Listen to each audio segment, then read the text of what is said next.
Nouveau numéro de Reporter Le Doc, le magazine de reportage long format de France 24.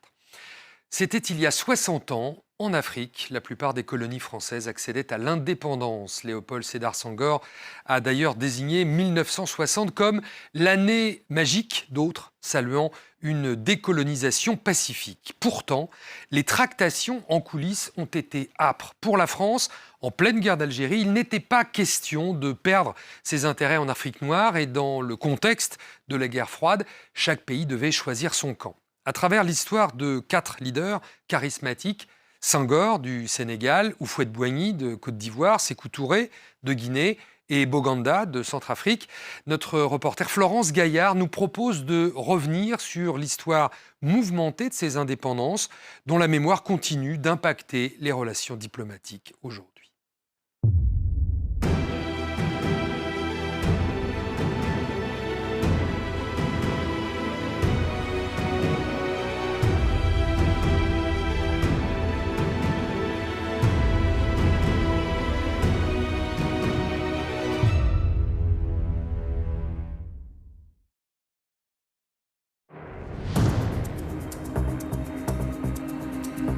Été 1940, le général de Gaulle cherche une terre française pour asseoir sa légitimité, et c'est au Tchad qu'il la trouve.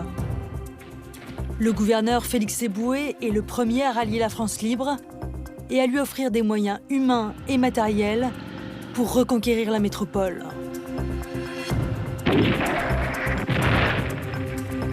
Au sortir de la guerre, les puissances européennes sont affaiblies et les vainqueurs américains et soviétiques poussent à la décolonisation.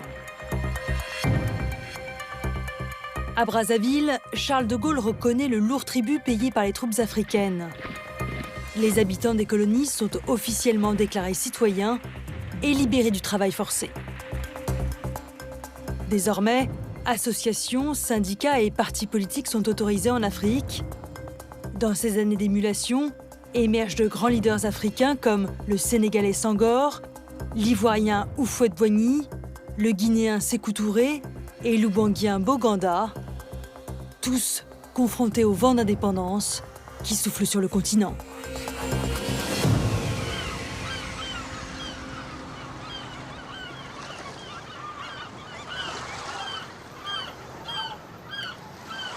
C'est sur les côtes sénégalaises que Léopold Sédar Senghor voit le jour en 1906.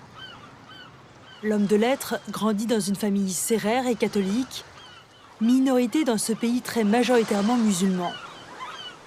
Enfant, il est confié au